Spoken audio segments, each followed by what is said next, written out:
야당 의원들이 또는 좌파 방송이 은연중에 괴담을 유포시키고 있는데요.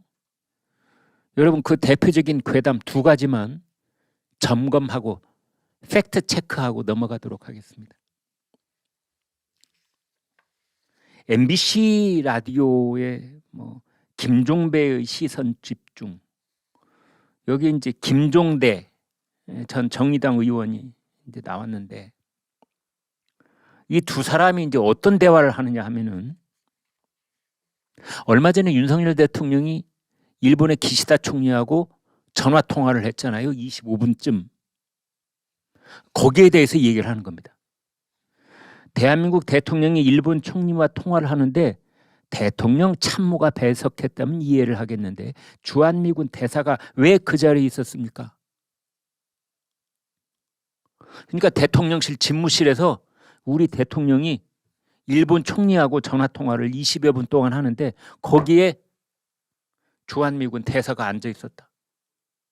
이제 이런 얘기를 하는 겁니다. 그런데 그게 맞느냐라고 질문하는 것이 아닙니다.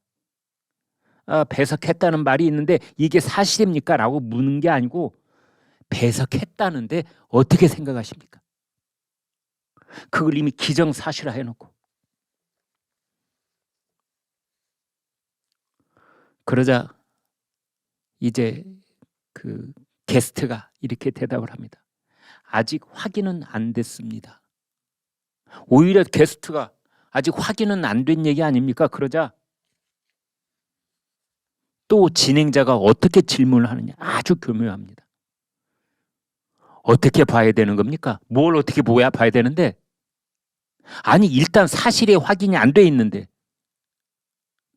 배석했느냐 안 했느냐, 이것이 사실이 확인이 안 돼 있다고 게스트가 얘기를 하고 있는데 거기에 질문이 그겁니다. 어떻게 봐야 됩니까? 뭘?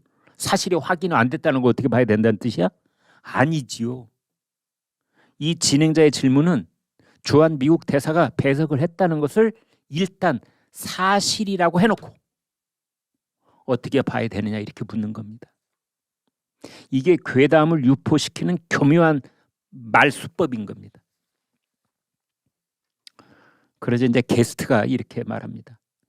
아무래도 한미일이라는 집단 안보에 미국이 굉장한 의욕을 보이고 있고 또 기회가 열렸다 이렇게 보여집니다.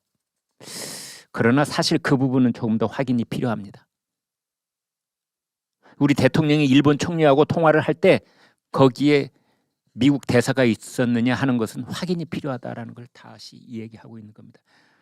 근데 팩트 체크를 해보니 MBC 라디오 진행자의 주장은 사실이 아니었습니다. 윤석열 대통령은 지난 6일 오후 5시 35분부터 25분간 기시다 총리와 전화 통화를 했는데 그 자리에 필립 골드버거 주한미국 대사는 없었습니다. 김의겸 더불어민주당 대변인이 페이스북에 이런 글을 올렸습니다. 과거 군사연합훈련을 한미일 군사연합훈련을 동해에서 한 적은 한 반도 없다. 한반도 주변이더라도 제주도 남쪽 먼 바다에서 했다. 단 한 번도 일본군이 독도 근해에서 우길기를 내걸고 힘을 과시하도록 허용한 적은 없다. 이게 김의겸 의원이 페이스북에 올린 글입니다. 팩트를 체크해 보니 문재인 정부 때인 2017년 한미일 3국이 동해상에서 북한 탄도탄을 탐지 추적하는 미사일 경보 훈련을 함께한 바가 있습니다. 일본 해상자위대는 그 당시 이지스 구축함인 조카이 함을 투입했었습니다. 또 이번에 한미일이 훈련한 그 일본 군함의 위치가 독도 인근이라는 주장도 사실과 다릅니다. 실제 훈련은 독도에서는 185km, 일본 본토에서는 120km 떨어진 곳에서 했습니다. 혹시 여러분 주변에 이런 괴담을 유포하는 사람이 있으면 정확한 팩트로 반격하실 수 있으면 합니다. 이재명 대표가 계속해서 친일몰이를 하고 있습니다. 그러니까 동해에서 한미일 합동훈련을 한 것을 두고 한반도에 일본군이 주둔할 수도 있다.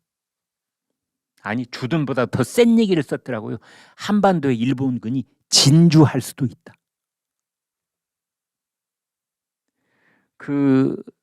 이재명 대표가 유튜브 방송을 했는데 그 유튜브 방송의 제목이 우길기와 독도, 우길기와 독도입니다.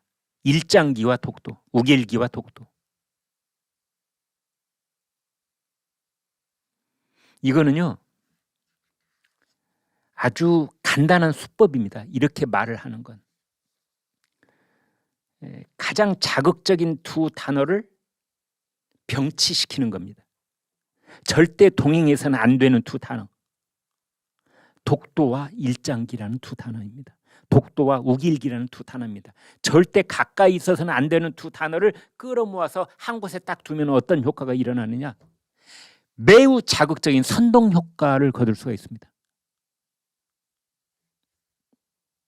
예컨대 제가 다른 예를 하나 더 들어보겠습니다. 미군 장갑차와 여중생.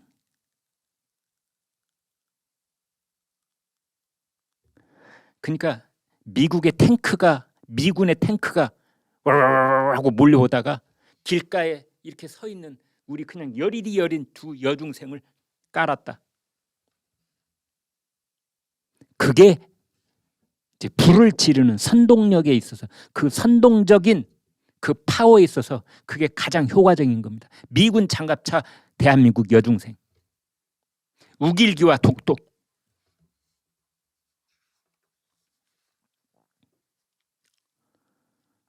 그러면서 지금 이재명 대표가 극단적인 친일 행위라느니 그런 얘기를 하고 있는데, 아마 그런 생각이 있을 겁니다. 죽창가 부르는 것은 믿져야 본전이다. 손해보는 일은 없다.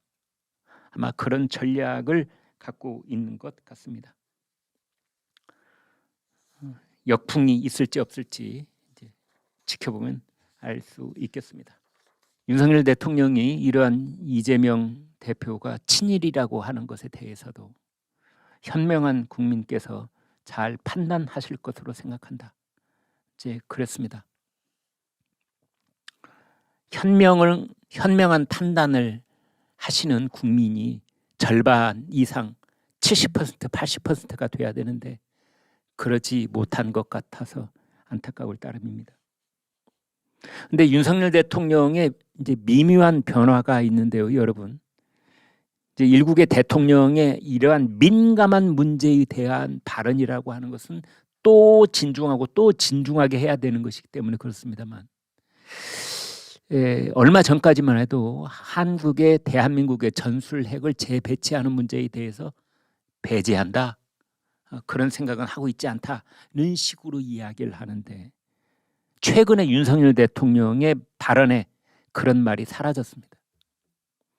당장 전술핵을 재배치하겠다라고 말하지도 않지만, 그러나 전술핵을 배제한다라고도 말하고 있지 않습니다.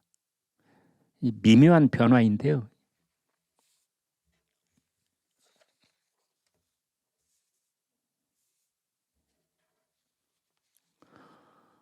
대통령실의 이재명 부대변인, 야당 대표하고 이름이 똑같습니다. 이재명 부대변인 아침 라디오에 출연해서 이런 말을 했습니다. 한미일 합동군사훈련은 문재인 정부 때 한미일 국방장관들의 약속사항이다. 아니, 윤석열 정부 들어와서 새롭게 한 약속이 아니라 문재인 때 한 거다, 약속. 문재인 정부에서 합의했던 것은 다 이유가 있었던 거라 생각한다. 친일이라고 하는 정치적 용어나 프레임이 과연 끼어들 수 있느냐, 굉장히 의아하다. 불을 끄기 위해서 이웃이 힘을 합치는 건 너무나 당연하다. 대통령이 도어 스태핑에서 한 얘기하고 괴를 똑같이 하는 그런 말입니다. 자유의대를 군대로 인정하는 것이냐? 이제 야당이 이렇게 친일로 몰아갈 때 자유대가 군대라고 대한민국 정부가 인정하는 것이냐 이제 이런 얘기를 많이 하고 있는데 이재명 부대변인 대답입니다.